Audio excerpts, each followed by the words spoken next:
कुछ लोग ये भी पिटिशन लगा रहे हैं कि शायद ग्रीनलैंड जो है वो डेनमार्क को बोले कि बेटा हम तो आपके खिलाफ रेफरेंडम ला रहे हैं और आपसे हम अलग हो जाते हैं, और फिर वो खुद बात कर रहे हैं ग्रीनलैंड अमेरिका से कि क्या करना है। कि मोरालिटी के नाम का चूरन बेचता था कि हम लोग मोरालिटी या डेमोक्रेसी या हम ये सब चीजें लाके इसकी वजह से हम अटैक कर रहे हैं। शराफत की जो चादर है वो उड़ी होती थी वेस्टर्न कंट्रीज में, ठीक है, बट अब जो है ना वो शराफत की चादर उतार दी अमेरिका ने। एक कंट्री एक हद तक जो है ना इंडिपेंडेंट हो सकती है ना, कितनी इंडिपेंडेंट होगी। बाद आपने दुनिया भर से उसको सैंक्शंस लगा दी हैं, सैंक्शंस लगा दी, या तो आप अमेरिका के बिल्कुल गुलाम बन जाओ या उसकी हर चीज मान लो। तो अच्छे खासा नुकसान हो चुका है ईरान का लास्ट ईयर। ये भी शायद ये अमेरिका और इजराइल ने प्लान किया हो कि इसको किस्तों किस्तों में ऐसा करके अटैक करते रहेंगे इसके ऊपर। ईरान की आवाम जो है उनका माइंडसेट थोड़ा डिफरेंट है उनकी गवर्नमेंट से लेकर।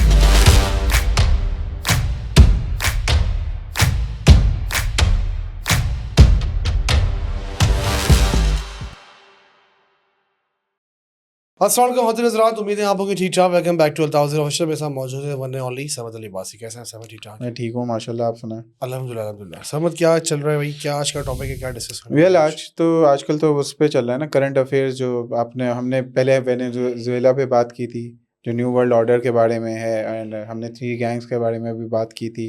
एंड अभी उस कड़ी में एक इम्पॉर्टेंट चैप्टर ये भी है कि ईरान के बारे में भी हमने थोड़ा बहुत टच अपॉन किया था, बट अब काफ़ी मेजर डेवलपमेंट्स हो गई हैं ईरान में, तो आई थिंक उधर से कैरी फॉरवर्ड करते हैं।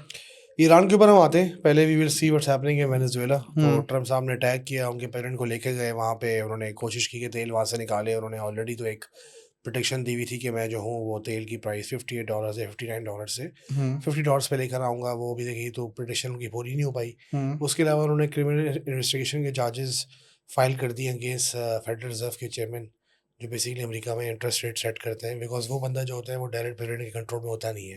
वो इंडिपेंडेंट बॉडी है जो बेसिकली डॉलर को प्रिंट करती है, डॉलर की सप्लाई और डिमांड को मैच करती है और इंटरेस्ट रेट सेट करती है।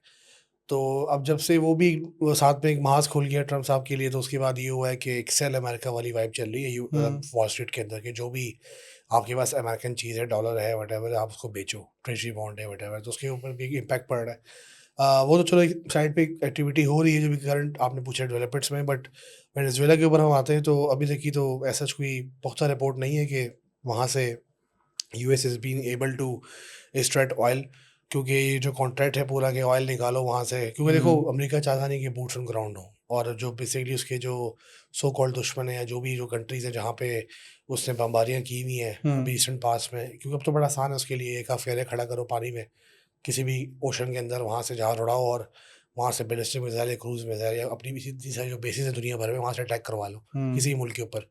अमेरिका को ज़्यादा ज़रूरत भी नहीं है बूट्स ऑन ग्राउंड डालने के लिए। तो उससे बचने के लिए ब्लैक वाटर को उन्होंने इन्वॉल्व किया इस काम में कि बट अब तक तो अभी तक ये तो एरिक स्पेस साहब जो है वो तो सक्सेसफुल नहीं हुए इस काम में।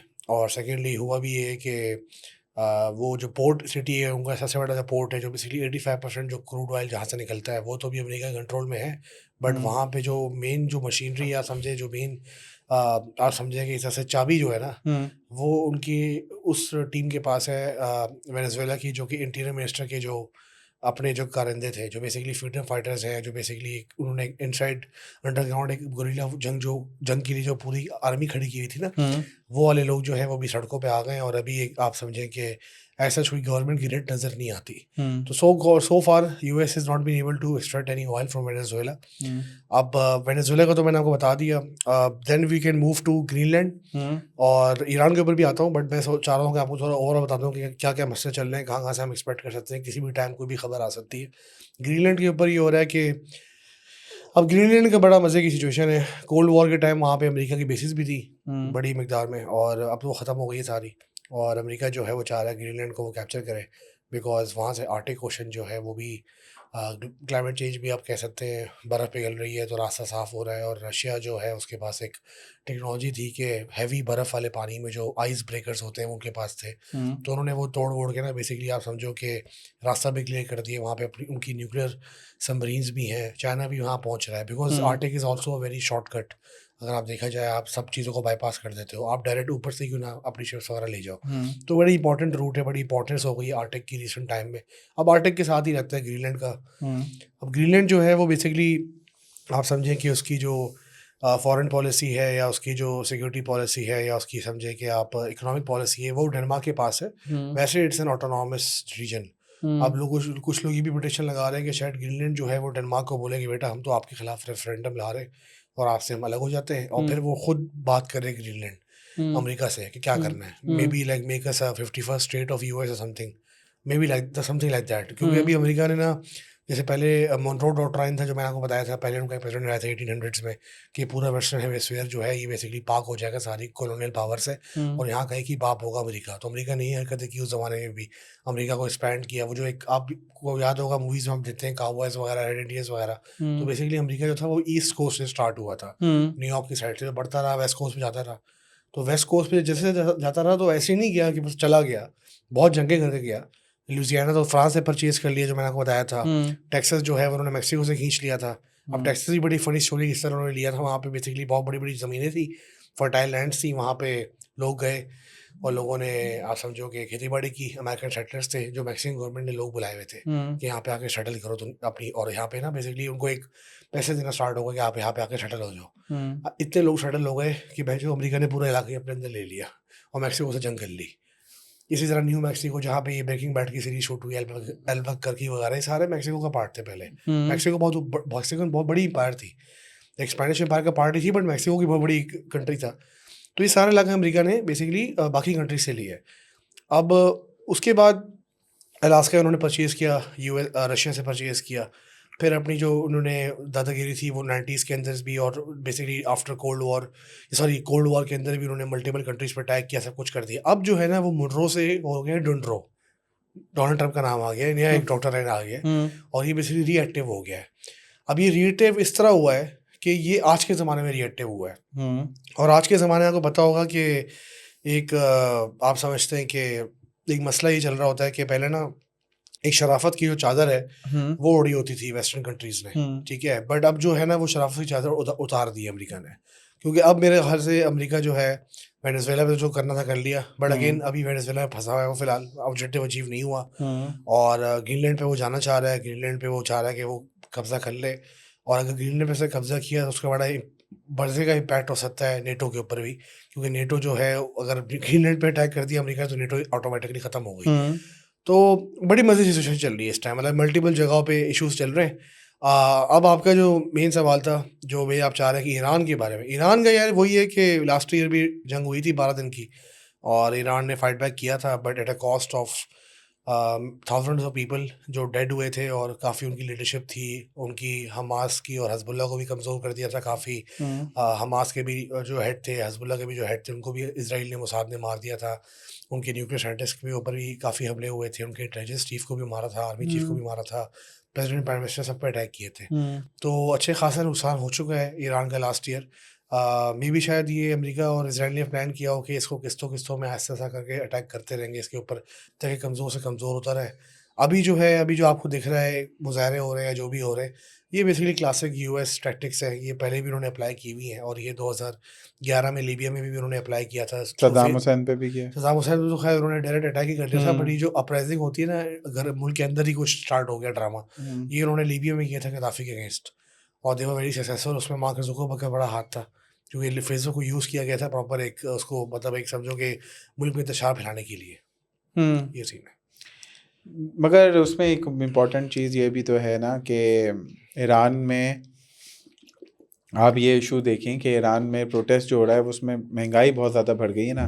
जो सैंक्शंस डाले हैं, सैंक्शंस के वैसे ही, और आपको मैंने पहले भी हमने बात डिस्कस की थी कि ईरान की आवाम जो है उनका माइंडसेट थोड़ा डिफरेंट है उनकी गवर्नमेंट से लेकर, और उसमें उसका और एक और मेजर फैक्टर भी है कि इकोनॉमिक सैंक्शंस की वजह से it's taking a toll. Obviously $1 के ऊपर पता नहीं कितने लाखों अब वो हो गए हैं, क्या नाम है उनके जो दिनार, उनके जो उनका जो वो तो खत्म हो गया, अब तो करेंसी खत्म हो गई, करेंसी खत्म हो गई, it equals to nothing now, it equals to न मिट्टी के नीचे चली गई है। हाँ खत्म तो हो गई है, जीरो से भी नीचे। सबसे बड़ा मसला ये कि इकोनॉमिक क्राइसिस क्लैम्प डाउन की है, फिर उसके पास जो उनकी हेट्रेड को जो फ्यूल करके एजेंडा होता है, इसकी बेस पे वो एक अपराइजिंग करते हैं, एंड फिर ये एजेंडा एक बेस बनाते हैं कि भाई हम कल को आपके खिलाफ कोई और भी एक्शन लें तो हमारे पास तो सपोर्ट भी है। ये एक इनका एक क्लासिक एक और भी एक नैरेटिव होता है कि हमारे रहे हैं, हम तो एक लिबरेशन के लिए आपके पास आ रहे हैं, राइट, लिबरेशन के लिए आ रहे हैं, हम आपको लिबरेट करने आ रहे हैं। लेकिन अगर जो पढ़ी लिखी अवाम है, जो थोड़ी बॉयशूर अवाम है, उनको पता है कि इनका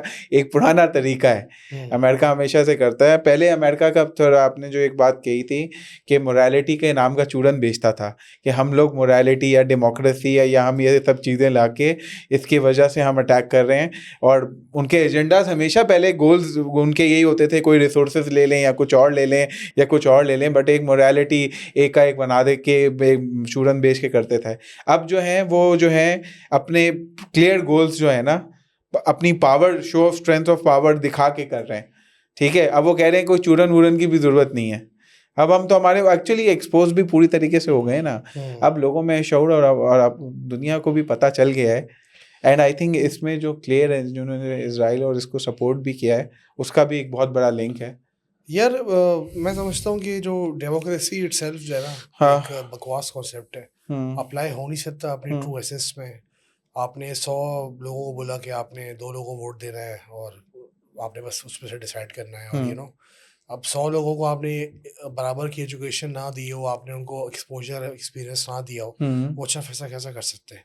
उसके अंदर फिर ये भी हो जाता है कि ह्यूमन एलिमेंट भी आ जाता है चॉइस का। ह्यूमन एलिमेंट जब आप डालोगे तो ऑफकोर्स बात है, उसके अंदर फिर फेवरेटिज्म नेपोटिज्म वाला फैक्टर भी आ जाता है। तो आपने नोट किया होगा, यहाँ पे जब इलेक्शन होते हैं पंजाब साइड पे या सिंध साइड पे, बरादरी में वोट चलता है कि भाई वड़ाइच खड़ा हो गया तो पूरे वड़ाइच जो है वोट देंगे। या हमारे पठानों में भी होता है कि भाई फला बंदा गाँव का खड़ा हुआ है, अब सबने वोट देना है। अब उस बंदे ने पता नहीं अब उसके गांव के लिए कुछ करना भी है या कोई ऐसी पॉलिसी बनानी, कुछ करना है, इट डजेंट मैटर उसका बैकग्राउंड क्या है। एग्जैक्टली। तो डेमोक्रेसी ना ओवरऑल एक मतलब बेसिकली एक वेस्टर्न कॉन्सेप्ट है जो ज़बरदस्ती आपके समझे मुंह में डाला गया है पिछले कोल्ड वॉर से लेके अब तक। पहले ज़माने में भी आप समझें डेमोक्रेसी एग्जिस्ट नहीं करती थी। मतलब अगर मैं देखा जाए तो डेमोक्रेटिक सिस्टम या डेमोक्रेसी को सही मानों में अगर आप देखा जाए, जो इम्प्लीमेंट कराई गई है ना अमेरिका की तरफ से या वेस्ट की तरफ से, वो आफ्टर सेकेंड वर्ल्ड वॉर ही है। उससे पहले भी बड़े मल्टीपल कंट्रीज थे, उसमें बादशाहत भी थी और कुछ फासिस्ट डिक्टेटर्स भी थे और आपस में लड़ रहे थे, जो भी थे। हिटलर था, स्टालिन था, फ्रांको था स्पेन में, तो ये भी डिक्टेटरशिप थी। इसी तरह एम्पररशिप थी, हिरोहिटो था जो जापान का एम्पीरियर था। इसी तरह कम्युनिस्ट चाइना था, उसके खिलाफ एक इम्पीरियलिस्ट चाइना था जो कि कैन शाई चेक था, जो अब जाकर तैवान में जाके वो उन्होंने कब्जा कर लिया बाद में और वहाँ भाग गए। तो मतलब डिफरेंट किस्म का सीन था। डेमोक्रेसी एग्जिस्ट नहीं करती थी। डेमोक्रेसी ला के बेसिकली उसको चूरन दे के, उसको फंड करके और उसको बढ़ा चढ़ा के बयान करके, और फलां कंट्री में डेमोक्रेटिक राइट्स नहीं है उसका बहाना बना के कितने मुल्कों में अमेरिका ने अटैक किया, कितने लोगों को मारा। अब ये है कि भाई अगर आप अगर समझते हो कि डेमोक्रेसी से कुछ होने वाला है, तो वैसा कोई मतलब मेरा नहीं ख्याल। क्योंकि देखो इंसान जो है, आजकल का इंसान जो है वो इतना ज़्यादा इन्फ्लुएंस्ड है, इतना ज़्यादा वो गुनाहों में और इतने सारे इल्स ऑफ सोसाइटी में वो मुब्तला है कि इट डजेंट मैटर नाउ कि उसको क्या सिस्टम दे दें। Because an average human being who could have been taken a very good decision for the sake of his own self और अपनी सोसाइटी के लिए, वो जो डिसीजन होता है वो पुराना इंसान शायद अच्छा ले लेता। आज का इंसान बहुत बिगड़ा हुआ है भाई। आज के इंसान बहुत सारे मसलों में फितने ज़्यादा हैं, बहुत ज़्यादा। तो इसलिए डेमोक्रेसी अप्लाई नहीं करती। अब आपने बात की ईरान वाली। अब ईरान में वही है कि ईरान में अब ठीक है करेंसी के लगे एल। अब ये आपको देखना पड़ेगा जो गवर्नमेंट है ना वो कहाँ से आई। गवर्नमेंट तो लोगों से आई है ना। गवर्नमेंट देखो, अगर आपकी गवर्नमेंट अयाश है, एलीट है, अयाशियों में लगी है, तो आपके मुल्क में भी नुकसान ही होगा इवेंचुअली।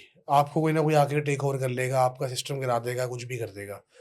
शाह ऑफ ईरान था, वो भी ऐशों में लगा हुआ था। इवेंचुअली लोग पक गए उसकी हरकतों से कि तू इतनी ऐशें कर रहा है, हम बैठ के यहाँ पे रोटी तोड़ रहे हैं। तो रेवोल्यूशन आ गया और इस्लाम का जो सिस्टम था शिया इस्लाम का वहाँ पे इम्प्लीमेंट हो गया। अब मे भी बात वही है ना कि जब घर में बच्चे भूखे हों और हालात टाइट हों, तो फिर आप यही बोलते हो कि यार भाड़ में जाए सारे झंडे, अभी तो सर्वाइव करना है। बिकॉज तो आपके अंदर एक ह्यूमन इंस्टिंक्ट आ जाती है। तो ये आप ये समझें कि जिस जेल में आप किसी गैंग मेंबर को डाल दो और वो ये बता रहा था कि बॉस का पता कहाँ है, लेकिन उसी आपने जेल में बंदे को आपने बेसिकली इवेंचुअली इतना फोर्स कर दिया, उसने बॉस का पता भी बता दिया, बॉस की नानी का भी पता बता दिया, ये बॉस यहाँ भी रहता है, यहाँ भी रहता है। बात समझ रहे हो? तो ये वो वाली सिचुएशन है। अभी वो जो जेल में जिन लोगों को डाला था वो ईरान था, जेल ईरान था, और जेल जो बनाया था, जो ईरान का सिस्टम था, जो बेसिकली वो यूएस ने उसने बनाया था सेक्शंस करके, पूरे मुल्क को ही जेल बना दिया ना। अब वहाँ पे लोग जो है बिल्कुल ही आखिरी स्टेज पे आ गए, बट अगेन बात वही है कि पीपल और मीडिया बेसिकली जो टॉप के लोग हैं, जो मीडिया है, western media, Jewish media, they are only showing one side of the picture, because they want to use this as excuse to attack Iran, but there is also another side of the picture कि बहुत सारे जो मुजाहरे हैं वो उनकी support में भी निकले हैं, खोमेनी साहब के, उनके सपोर्ट में भी बहुत सारे मुजाहरे निकले हैं और उन्होंने बोला कि भाई ये तो सही काम नहीं हो रहा, इसको हमें रोकना चाहिए भाई, और हम लोग गवर्नमेंट के साथ हैं, भले हमें पत्थर खाने पड़े जो भी है। तो दो किस्म के लोग हैं वहाँ पे। लेकिन एक और फैक्टर ये भी है कि ईरान में जैसे लास्ट ईयर बहुत सारे लोग मार दिए थे और ऐसे तरीके से मारे थे कि बंदा ये सोचता है कि यार अंदर कोई बंदा मिला होगा, तो मोसाद के एजेंट, CIA के एजेंट सारे भरे पड़े हुए ईरान में टनों के हिसाब से, इनकी डीप पेनिट्रेशन हो चुकी है सोसाइटी में। ये तो मतलब मैं वही वही वाली बात कर रहा हूँ, आप शुक्र करें कि अभी आपके मुल्क के हालात क्या हैं भाई, किस तरह सिस्टम माशाल्लाह से जैसा भी है ठीक है, जंगें यहाँ भी हो रही है, मसले यहाँ भी हैं, बट एटलीस्ट इतने बुरे हालात नहीं रहते हमारे बाकी पड़ोसियों में। यार देखो, एक कंट्री एक हद तक जो है ना इंडिपेंडेंट हो सकती है ना, कितनी इंडिपेंडेंट होगी बात, आपने दुनिया भर से उसको सैंक्शंस लगा दी हैं, सैंक्शंस लगा दी, या तो आप अमेरिका के बिल्कुल गुलाम बन जाओ या उसकी हर चीज़ मान लो, अगर आप खुद मुख्तियार होते हो तो फिर आपके ऊपर वो सैंक्शंस लगा के आपको इसी तरह दबा के, क्योंकि देखो आम इंसान को, तुमने वही कहा ना, रोटी कपड़ा मकान हर किसी का मसला है आम इंसान का, फिर उसको बिजनेस की अपॉर्चुनिटीज़ नहीं मिलती, ईरान के पासपोर्ट के ऊपर और ईरान के ऊपर वो बिजनेस नहीं कर सकता, उसको UAE जाके अकाउंट्स खोलने पड़ते हैं, ये करना पड़ता है, ये सारी प्रॉब्लम्स हैं, ठीक है। तो इसकी वजह से ये सारी चीज़ें जो हैं एक सिस्टमेटिकली एक टाइम पीरियड के बाद क्लैम्प डाउन हो रही हैं। ईरान की गवर्नमेंट ने बहुत कोशिश की किसी तरह इस बातों को वो कर लें, लेकिन जो पीछे जो बैठे हुए हैं वो बहुत बड़े फोर्सेस हैं, वो छोटे फोर्सेस थोड़ी हैं। हाँ, ये बड़े फोर्सेस हैं, बट आई वुड बिलीव कि यार जब इस तरह हालात हो जाएं तो it's better to be it's better to die from an enemy bullet rather than a bullet of a fellow countryman। मैं तो ये सोचता हूँ, क्योंकि अभी वहाँ पे ना जैसे वो मूवीज में दिखाते हैं कि डेफकॉन लेवल 1, डेफकॉन लेवल 2 एटॉमिक बॉम्ब के कितना करीब है हम लोग एटॉमिक जंग के, तो डेफकॉन लेवल 5 में सब सारी चीज़ें खत्म हो चुकी हैं, किसी भी टाइम जो है प्रेसिडेंट साहब आके बटन दबाएंगे और एटॉमिक बॉम्ब लॉन्च हो जाएगा, ऐसे मूवीज में दिखाते हैं हॉलीवुड की। तो अभी डेफकॉन लेवल 5 वाली सिचुएशन है ईरान में, क्योंकि अभी most likely US and Israel will attack, and if they attack, Iran has told them that we also will attack all your bases। They have named all the bases। काफ़ी सारी countries हैं, Saudia, Oman, Bahrain, Qatar, UAE, Turkey, Iraq, बहुत जगह पे उनकी basis हैं। और अभी वो आसान वाली बेसिस के पीछे पड़े हुए हैं कि बगराम की बेस वापस कर दो। ईरान के ऊपर तो चलो हम लोग अभी बात कर रहे हैं और जो भी है, बट इसमें एक और मैं आपको मज़े की सिचुएशन समझाता हूँ। एक और हमारे मुस्लिम ब्रदरहुड के भाई हैं सऊदी अरब, तो वो बेसिकली अंडरटेकर की तरह जागे अभी अचानक से ना नींद से कि भाई क्या हो रहा है। तो उनको अचानक से ये रियलाइज़ हुआ है कि उनके साथ तो डबल गेम हो रहा था, और उनका जो छोटा भाई था जो उनका बेसिकली बाप बन गया था, क्योंकि आपको याद होगा जब even Mohammed bin Salman came to power, तो he was being supported by people specially based in Dubai, जो दुबई के शेख थे, वो उसको बड़ा साथ लेके चल रहे थे, बट अब कि भाई हाँ भाई क्या हाल है, सेट है, जो भी है ना, एक वाइब उन्होंने बनाई हुई थी, थोड़ा उसको अपने स्फीयर ऑफ इन्फ्लुएंस में उन्होंने रखा हुआ था। अब वो आस्ते आस्ते जा रहा है भाई, वो देख रहे हैं तो बड़ा हरामी है दुबई यार, तो बड़ा अबू धाबी तो बड़ा डबल गेम कर रहा है। ये अबू धाबी तो अब्राहम अकॉर्ड पे उसके साथ घुसा हुआ है, क्या नाम है, इसराइल के साथ, कि उन्होंने साइन तो कर लिया ना, अमेरिका के साथ भी वो बैठ के उनके पार्टनर्स बन चुके हैं। UAE जो है, मतलब बेसिकली आप समझो कि मीर सादिक वाला रोल प्ले कर रहा है अभी, और UAE जो है वो यमन में भी एक्टिविटी कर रहा है सऊदी के against. UAE, can you imagine, ये नया गेम हमारे सामने आया है। तो UAE जो है वो तरह से आप समझो कि उसके ऊपर ट्रस्ट उठ चुका है बाकी सारे मुस्लिम कंट्रीज़ का, इसलिए पाकिस्तान के भी अभी आपको मैंने उस दिन शायद आपको था उसको मैंने बताया था कि अभी जो इंसिडेंट हुआ था कि जिसमें गवादर के साथ भी जो ये एक्टिविटीज़ कर रहे थे, और यहाँ पे भी मतलब ईरान UAE इस मामले में मुत्तफिक थे कि किसी तरह गवादर को डिस्टेबलाइज किया जाए, अदरवाइज ईरान का पोर्ट और दुबई का पोर्ट दोनों खतरे में था भाई, उसकी सर्विस कम हो जाती। इसी तरह इंडिया भी इसमें इन्वॉल्व था, कुलभूषण यादव भी तो ईरान से आया ना भाई, पकड़ा तो गवादर पे गया। तो मतलब ये सारा लिंक्स आप बना सकते हो। तो पाकिस्तान भी ये चीज़ नोटिस कर रहा था, बट इवेंचुअली पाकिस्तान ने इसको बता दिया भाई कि हम ये नोट कर चुके हैं, और अब वो टाइम ख़त्म हो गया है भाई कि पाकिस्तान भी जो है ना वो सारा टाइम आपको देखता रहे भाई कुछ कहना है। अब पाकिस्तानी डिप्लोमेसी क्या थी, जो शेख बोलेंगे पाकिस्तान वही बोलेगा, जी सर यस सर। अब वो टाइम ख़त्म हो गया, पाकिस्तान हैज शोड कि अब भले लोग माने या ना माने, this is a era of multiple powers now, and we have broken a jaw of a great power in May. last year. Whether people agree with it or do not agree with it, India is the fourth biggest army, fourth biggest power in military. ठीक है, as far as manpower is concerned, as far as technology is concerned, and we kicked the shit out of them. ठीक है, उनके साथ 8 जहाज गिरा दिए, उनको जवाब दे दिया, उनकी ले ली बेसिकली. तो एक मिडिल पावर कंट्री जो पाकिस्तान है, उसने बेसिकली एक टॉप 5 के कंट्री की ले ली. As simple as that. और ले ली और ठीक ठाक ले ली. ठीक है भाई. अच्छा, उसके ऊपर पाकिस्तान की इज्जत बढ़ गई और पाकिस्तान जो है झंडे गाड़ना स्टार्ट हो गया जगह जगह पे. अब आप देखें कहाँ कितनी जगह पे आपने जहाज भेज दिए हैं. सूडान के साथ आपका डील हो चुकी है, आपके अज़रबैजान के साथ आप भेज चुके हो ऑलरेडी, सऊदी के साथ आपका डिफेंस पैक्ट हो गया है, टर्की के साथ आपकी बात चल रही है, टर्की के साथ मिलकर आप कॉर्वेट वो बना रहे हो, फ्रिगेट्स बना रहे हो, टर्की के साथ बैठ के आप ड्रोन टेक्नोलॉजी भी काम कर रहे हो, और उसके अलावा टर्की के साथ बैठ के आप वो भी कर रहे हो, क्या बोलते हैं, हेलीकॉप्टर के ऊपर इन्वेस्टमेंट आपकी स्टार्ट हो गई है कि पाकिस्तान अपनी लोकली बेस्ड हेलीकॉप्टर्स के ऊपर भी काम कर रहे हैं टर्की के साथ, ताकि कमर्शियल उसकी दोनों यूज़ के लिए हो जाए. तो दुनिया थोड़ी चेंज हो रही है, पाकिस्तान का रोल भी आगे आ रहा है. और ये भी हमें देखना चाहिए कि अभी मल्टीपल वो हैं एवेन्यूज़ हैं. और एक जो लास्ट बैटल फील्ड हमने नहीं डिस्कस की, अगर मैं इसको समरी करूँ उसको, तो वी हैव डिस्कस्ड कि US versus what's happening US versus entire south America and north America including Greenland. एक तो वो महाज चल रहा है. सेकंड महाज है अपना मिडिल ईस्ट के अंदर Iran versus Iran, Iran versus Israel backed by US. But there is one more महाज. अब जब मैं आपको बता रहा था ग्रीनलैंड वाला कि नेटो टूट जाएगा, तो नेटो क्या करेगा? तो नेटो ये कर रहा है कि डिफेंस स्पेंडिंग जो है वहाँ बढ़ चुकी है, मोर देन 5% बढ़ चुकी है GDP का. They are buying equipment like crazy. France ने आगे बढ़ के, ये सन की रिपोर्ट है, फ्रांस ने बेसिकली ये वो सुना दिया है फैसला कि भाई अगर इन केस ऑफ जंग, तो basically France will be the, आप समझो कि हॉस्पिटल ऑफ एंटायर यूरोप. तो वहाँ पे फील्ड एम्बुलेंसेज और फील्ड हॉस्पिटल नहीं होते हैं, उसकी कंस्ट्रक्शन स्टार्ट हो गई है बड़े पैमाने पे. और फ्रांस में बड़े ऐसे इंस्टीट्यूट्स हैं जहाँ पे वैक्सीन वगैरह तैयार होती हैं. तो बेसिकली दे आर रेडी कर रहे हैं. इसी तरह टॉयलेट पेपर रोल्स जो है उसके ऑर्डर्स लग चुके हैं. जैसी चीज़ें होती हैं जो बड़े पैमाने आपको चाहिए होती है, साबुन हो गया, रोज़मर्रा की चीज़ें हो गई ना, उसकी मासिव क्वांटिटी से प्रोडक्शन होना स्टार्ट हो गई है. क्योंकि मार्च तक एक्सपेक्ट कर रहे हैं कि there would be an all out war Russia versus Europe. ठीक है, और नेटो टूट जाएगा, और या नेटो बहुत कमज़ोर हो जाएगा, या नेटो हो या ना हो जो भी हो, अमेरिका नहीं आएगा इस जंग में. अमेरिका हल्का बुल्का उनको सपोर्ट करेगा, वैसे अमेरिका फुल फ्लैज यहाँ पे नहीं आएगा, और रशिया जो है वो यूरोप पे अटैक करेगा. ये बहुत बड़ा एक ख़तरा लग रहा है. इसलिए अभी क्या हुआ है कि अभी जो वो है क्या नाम है, UK स्टार्मर जो है, UK का जो प्राइम मिनिस्टर है, फ्रांस का जो प्रेसिडेंट है, और इसके अलावा जर्मनी के जो वो है प्रेसिडेंट जो है, ये तीनों भी यूक्रेन के साथ इन्होंने नई डील मारी है, जिसमें इनको नए वेपन्स दिए गए और उनको बताया गया है कि अभी हम लोग यहाँ पे डिप्लॉयमेंट कर रहे हैं अपने फोर्सेस की.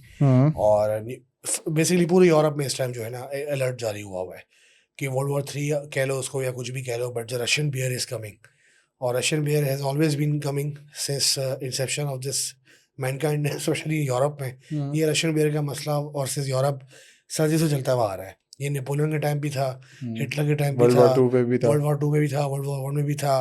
उसके अलावा ये उसके अंदर भी था, क्या बोलते हैं, आप समझो कि स्पेशली जर्मन्स की बात करें, जर्मनी की बड़ा एक मजे का रिलेशनशिप है रशिया के साथ, क्योंकि फ्रेडरिक द ग्रेट ने भी रशिया से लड़ा है, और हिटलर ने भी रशिया से लड़ा है, और ऑटो वॉन बिस्मार्क भी रशिया से लड़ा था. तो रशिया से लड़ते हुए आ रहे हैं जर्मन. और हिस्टोरिकली रशिया इनके ऊपर हावी हुआ है. नहीं, रशिया बहुत जगह हारा भी है, बट ये है कि रशिया इज ऑलवेज बिग ना, Russia is very big. Land में बहुत बड़ा, और सर्दियों में बहुत फाड़े हुए हैं. लैंड में बड़ा है, आवाम पॉपुलेशन ज्यादा है, पॉपुलेशन ओवरऑल तो कम है. पॉपुलेशन ज्यादा है, इससे ज्यादा काफी सारे कंट्रीज ज्यादा पॉपुलेशन है रशिया की. यूरोप की मैन पावर ज्यादा है ना, फोर्सेस की मैन पावर बहुत ज्यादा है, ऊपर से मशीनरी ज्यादा है, मतलब डिवीजन ज्यादा है. कंबाइन हो जाए तो उनके पास मैन पावर नहीं, यहाँ नहीं है इतना ना. वही तो मजे की बात है ना, बिकॉज वो तो देखो ये गुलाबी बच्चे बने हुए ना भाई. दूसरी जंग के बाद आप यहाँ से जाते हो वीजा लगा के यूरोप जाते हो, आप बोलते हो यार हमारी रोड इस तरह क्यों नहीं है. आपकी रोड इसलिए इस तरह नहीं है, आपके मुल्क के लगे हुए लसन, आप साउथ एशिया में, यहाँ पे इंडिया, यहाँ पे कभी अमेरिका ने अटैक किया हुआ है, आसाम में कभी रशिया ने अटैक नहीं, और किया हुआ है, आबादी में बहुत ज्यादा फर्क है। और हमारी आबादी देखो और रिसोर्सेज चेक करो। सही बात है। वो भाई 200-300 साल से सिस्टम चल रहा है उनका, सिस्टम चल हम रहा लोग है ये भूल और जाते वो हैं। सिर्फ मेंटेन ही करते आ वो रहे हैं। मेंटेन करते हुए आ रहे हैं भाई। देखो उन्होंने कौन सी नई डेवलपमेंट की है? आप नहीं, पूरे यूरोप में देखो, नई डेवलपमेंट्स नहीं होती, वो देखो सिर्फ पुरानी चीजों को मेंटेन ज्यादा होता है। पुरानी चीजों को मेंटेन होता है। ऊपर से देखो यूरोप ने ना बेसिकली आप समझो कि हर चीज की जो रिस्पॉन्सिबिलिटी है ना अमेरिका को पकड़ा दी गई है बेसिकली, कि भाई तू हमें भी संभाल भी। हमें जब हम तबाह हो गए थे दूसरी जंग के बाद, तो अमेरिकी बैंक्स ने मार्शल प्लान लॉन्च किया था, इनको लोन्स दिए थे, इनको रिकंस्ट्रक्ट किया था।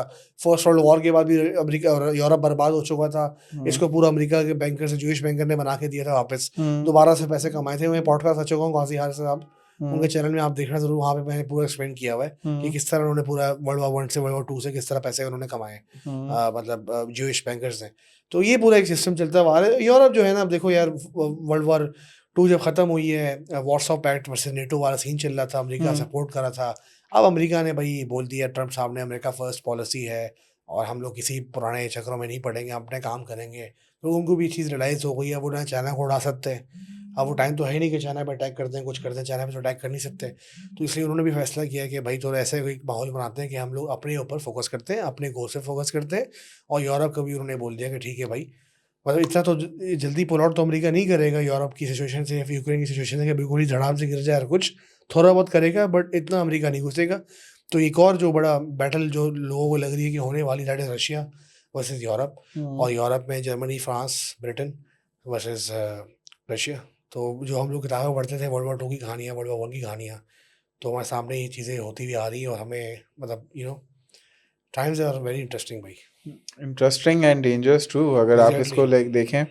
अच्छा, आपने ना डेमोक्रेसी की बात की थी, राइट? डेमोक्रेसी में आप एक चीज़ देखें कि जब भी ये डेमोक्रेसी का चूरन बेचा गया है, तो उसको पीछे से बैक और सही में एक्शंस, जो डिसीजंस ले रहे होते हैं, वो एस्टैब्लिशमेंट्स ले रही होती हैं। चाहे आप इंडिया ले लें, चाहे आप अमेरिका ले लें, इंडिया में भी आरएसएस है ना मेन, राइट? वो है मेन डिसीजंस जो अभी इनकी गवर्नमेंट के ले रहे हैं। मोदी तो फ्रंट मैन है, राइट? ट्रम्प भी एक फ्रंट मैन है, और डीप स्टेट है। इसी तरह पूरे यूरोप में भी आप जाएं तो उनके यहाँ भी इस्टेब्लिशमेंट्स हैं, और ये इस्टेब्लिशमेंट्स आपको भी पता है कौन कंट्रोल कर रहा है। मीडिया भी यही कंट्रोल कर रही है, नैरेटिव्स भी यही कंट्रोल कर रही हैं।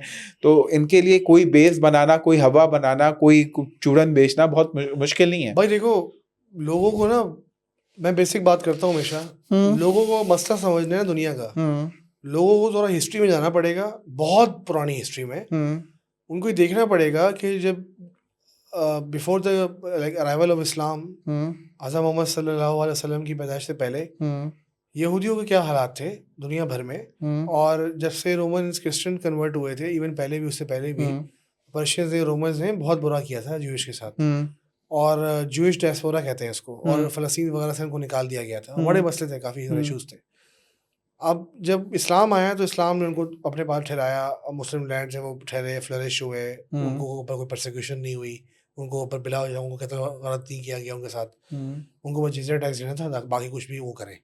बाद में वो ऐसा सा रियलाइज़ होता रहा कि ये लोग फिर भी कर रहे हैं हराम भाई, लगे हुए अपनी पुरानी आदतों पे, तो ये लोग इनके से बड़ा मसला था। हमेशा से हिस्ट्री में भी आप देखा हो, यूरोप के अंदर भी काफ़ी कंट्री से ज्यूइश को निकाला गया है, because they were involve in interest based practices, सूद वूद करते थे। तो ये लोगों को पसंद नहीं आती थी, क्योंकि यूरोप भी कैथोलिक यूरोप था ना पहले, पोप पावर में था, और क्रिश्चियन यूरोप था। आई थिंक हिटलर ने भी यही रीजन बोले थे ना? नहीं, हिटलर तो हिटलर से बहुत बाद की बात है, पुरानी बातें कर रहा हूँ अभी। तो ये मैं बात कर रहा हूँ मिडिल एज की। अब इन्होंने ये कमबैक किस तरह मारा, कि इन्होंने स्पेन में बेसिकली मुसलमानों की हुकूमत थी, वहाँ पे काफ़ी फ्लरिश हुआ स्पेन मुसलमानों के अंडर, मूरिश कंटेंट थी वहाँ पे उन्होंने बड़े मज़े के सिटीज़ थे, अभी भी हैं वो, मुझे भी एग्जैक्ट नाम याद नहीं आ रहा, but there was a city called Andorra, मेरे ख्याल से एक और सिटी था, वहाँ पे बड़ी बड़ी लाइब्रेरीज भी थी। वहाँ पे उन्होंने नॉलेज गेन की, वहाँ पे उन्होंने प्रोटेस्टेंट मूवमेंट स्टार्ट कराई यूरोप के अंदर, और उनको तकसीम कर दिया प्रोटेस्टेंट कैथोलिक के चक्करों में। फिर उन्होंने चर्च ऑफ इंग्लैंड को अलग कर दिया, फिर उन्होंने डच एम्पायर में इंटरेस्ट बेस्ड सिस्टम आ गया, स्टॉक एक्सचेंज क्रिएट कर दी। तो वहाँ से लाइक 1500 ऑनवर्ड से, ever since the conquest of Constantinople, जब वो फतह कर दिया मुसलमानों ने, तो मजबूरन यूरोप को दूसरा रास्ता ढूंढना पड़ा इंडिया तक जाने के लिए। तो जब उन्होंने न्यू वर्ल्ड डिस्कवर की, उनके पास वो रिचेज आए, वो चीज़ें आई, तो उनके साथ करप्शन भी आ गई। उस करप्शन का एडवांटेज लिया ज्यूइश ने, उनको मुख्तलिफ चीज़ों में फंसा दिया यूरोपियंस को, बैंकिंग में फंसा दिया, इंटरेस्ट में फंसा दिया, पूरी कंट्रीज पूरी एम्पायर जो थी मकरूज थी, ठीक है ना, हर कंट्री हर एम्पायर जो है, हर बादशाह हर एम्पायर जो है वो उनके पास जाके पैसे मांग रहा है। उन्होंने सिस्टम ऐसा था वो बनाते रहे। उनका इवेंचुअल गोल भी यही है, तो वो वेट कर रहे हैं अपने मसीहा का। उनका इवेंचुअल गोल भी यही है कि यूरोपियन जो हैं, जो बेसिकली पावरफुल हैं दुनिया में compare to Muslims right now, जो असली दिमाग है दुनिया का, जो इन्होंने इन्वेंशंस की हुई हैं, जिनके पास टेक्नोलॉजी जो भी है, इनको बेसिकली दुनिया पे कंट्रोल करने के लिए भी क्या चाहिए, क्योंकि पॉपुलेशन बहुत कम है लोग। तो 2-3 चीज़ों का हमेशा आपको नोट करना, 2-3 चीज़ों का ना हमेशा रंडी रोना चल रहा होगा पॉपुलेशन क्राइसिस का। कभी सोचना है कि किसी पीछे कौन है, क्योंकि ये लोग वाइट्स कम हो जाएंगे ना। नहीं वाइट्स नहीं हो जाएंगे, वाइट्स तो वैसे ही कम हो रहे हैं ना, वाइट्स तो कम हो रहे हैं, ठीक है, वाइट्स तो इसलिए कम हो रहे हैं बिकॉज ये प्लान के तहत किया गया था ना। इनके पूरे जो कंट्रीज से, वेस्टर्न यूरोप की कंट्रीज से अमेरिका था, उसको बर्बाद किया जूइश ने। ये जूइश पॉलिसी थी इमिग्रेशन वाली, कि बुलाते रहो सिख, हिंदू, पंजाबी, बंगाली, बंगाली, सूडानी, सबको बुलाओ। सब गए ना वहाँ पे, तो क्रॉस ब्रीडिंग हुई और पता नहीं वाइट रेस तो बर्बाद हो गई ना। तो ये बेसिकली अभी ऐसा माहौल, ये लोग बेसिकली अपने आप को इवेंचुअली प्रूफ करना चाह रहे हैं कि हम वाहिद ओरिजिनल रेस हैं। बाकी सारी जो टॉप की रेसेस थी वो सब मिक्स हो चुकी है। तो ये उनका एक मंजन है, ये उनका प्लान है। तो अगर आप नोट करो ना, इस्लाम से ज्यादा या मुसलमानों से ज्यादा इन्होंने यहूदियों को, क्रिश्चियंस को मारा है। ये अगर आप नोट, अभी के लोग जाके स्टडी करें इसको, कि बोल्शेविक रेवोल्यूशन जो था, जो रशिया में आया था, वो बोल्शेविक वाले भी सारे बेंचो यहूदी थे ना। बोल्शेविक रेवोल्यूशन 3 मिलियन, कितने मिलियन क्रिश्चियंस को उन्होंने मारा था। क्यों मारा था भाई, उसे पूछे ना क्यों मारा था। आप तो क्रिश्चियन, उसने तो ऑर्थोडॉक्स क्रिश्चियन कंट्री था ना रशिया, अब तो पूरा उसके बाद एथिस्ट हो गया। तो जूइश वहां भी तो इन्वॉल्व थे रशियन रेवोल्यूशन के अंदर। ये सारी कड़ियां मिलती है ना आपस में, वही तो पुराने बदले निकाल रहे हैं ना अपने, जो उनके साथ मुजालिम हुए थे पुराने ज़माने में। क्रिश्चियंस को तो उन्होंने वैसे ही बहुत बर्बाद कर दिया है। उनको वो तो उनका फेथ पे रह ही नहीं, क्रिसमस वगैरह जो फेस्टिवल्स ही रह गए हैं। वो फेस्टिवल भी सारे सेंटा क्लॉज कहाँ से आया बेंचो? सेंटा क्लॉज तो कोका कोला कंपनी का एक वो है, प्रोडक्ट है बेंचो, सेंटा क्लॉज। इसकी वजह से गाड़ी पड़ रही है। तो इस्लाम इनके लिए हमेशा कभी ना कोई ना कहीं लॉन्ग टर्म में थ्रेट रहेगा। थ्रेट तो हमेशा रहेगा, बट वो थ्रेट, वो देखो इस्लाम में भी ना, देखो इस्लाम तो थ्रेट है ही। इस्लाम एज ए रिलीजन उनको कोई मसला नहीं है, हमेशा याद रखना। Islam as a power, Islam as a system, Islam as a way of life, Islam as a society, Islam as a economy मसला है, क्योंकि वो सूद को खत्म करेगा, वो हक बात की फर्क करेगा, यू नो। क्योंकि देखो अगर इस्लाम से उनको मसला होता, तो ये बहन की लोड़ी बक्की आई हुई और स्टूडियो में, एनीवे। हाँ, तो अब मसला ये है कि जो ये देखो इस्लाम को, अगर इस्लाम से मसला होता ना, व्हाइट हाउस से इफ्तार नहीं होता। सिंपल बात है। वो एक्टिंग करते हैं भाई, हाँ भाई हम इजी में आ रहे हैं, यू नो। उनको मसला नहीं है कि आप नमाज में पढ़ रहे हो, कुछ भी कर रहे हो, उनको मसला नहीं है। उनको मसला तब होगा जब आप उनको चैलेंज करोगे, उनका सिस्टम चेंज करके। कदाफी ने चेंज किया, गोल्ड दिनार बनाऊंगा, पैन अफ्रीकिज्म, पैन अरबिज्म को प्रमोट किया उसने, उसको उड़ा दिया, अपने लोगों से मरवा दिया, कुत्ते की मौत मरवा दिया उसको। जिस सदाम हुसैन को उन्होंने फंड किया, उसी को उन्होंने मरवा दिया। तो मतलब बहुत सारे इंस्टेंसेस हैं। तो अभी जो है ना, इनका एंड टाइम चल रहा है, अभी ये भोगले हुए हुए, अब अलायंसेस बन रहे हैं, आपको दिखाई दे रहे हैं क्या चल रहा है। Pakistan, Saudi Arabia, Turkey, all three have realised that you know what's happening.